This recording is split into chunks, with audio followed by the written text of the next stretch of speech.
So firms are obviously going to advertise in order to increase their own demand. But one question is whether or not advertising will increase overall market demand.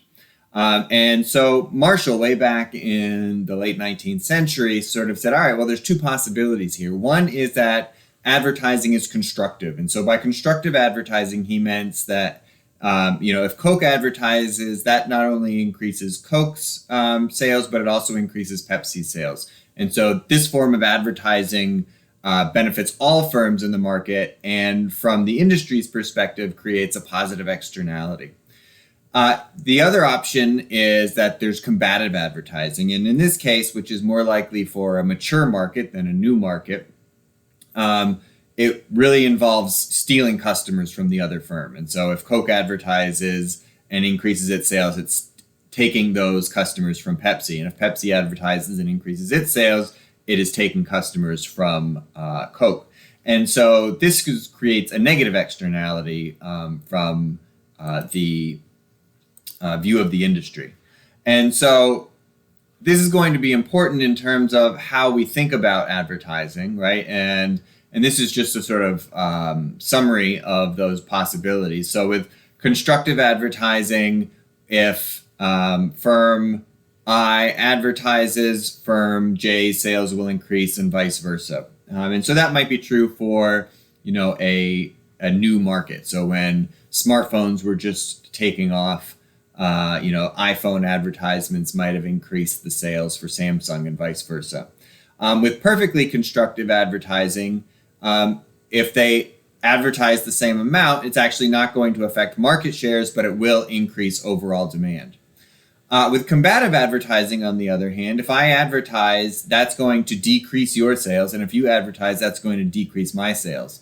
That said, if we both advertise the same amount, then it's not going to have any effect on sales, and it's not going to have any effect on market share, because it's basically just, canceling each other out. And so that's going to be important when we think about the strategic ideas behind advertising. So we can think of advertising in terms of firm demand as doing two things, right? So the sort of more straightforward thing is that it increases demand. So it shifts demand, as in this figure, from D1 to D2. That seems pretty straightforward. That means that for any price, people are going to buy more. The other possibility is that it can rotate demand, as we saw in chapter 13. And so with a rotating demand, that depends on whether or not you're trying to appeal to a mass market audience, right? So you're trying to sell more at a lower price, and that would be going from, say, D1 to D2, or whether you're trying to have niche market advertising, and so you're trying to sell your product at a lower quantity but a higher price, and so that would be going from D2 to D1. And either one could be possible. It really depends on if you're a monopoly, where your marginal revenue curve crosses your marginal cost curve, and where you want to maximize profit. Do you want to be on D1 and sell fewer products at a higher price, or do you want to be on D2 and sell more products at a lower price? We also want to think about the cost of advertising. And so mostly in our models, we're going to assume that advertising costs are separate from production costs. And that's probably reasonable.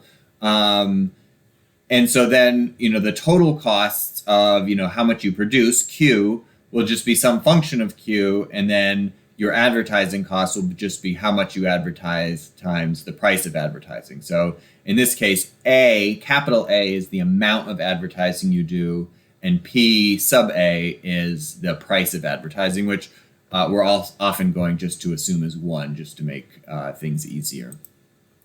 There are possibilities, though, that advertising costs are not linear, right? And so it could be that the more you advertise, the price of advertising goes down. And so there could be economies of scale.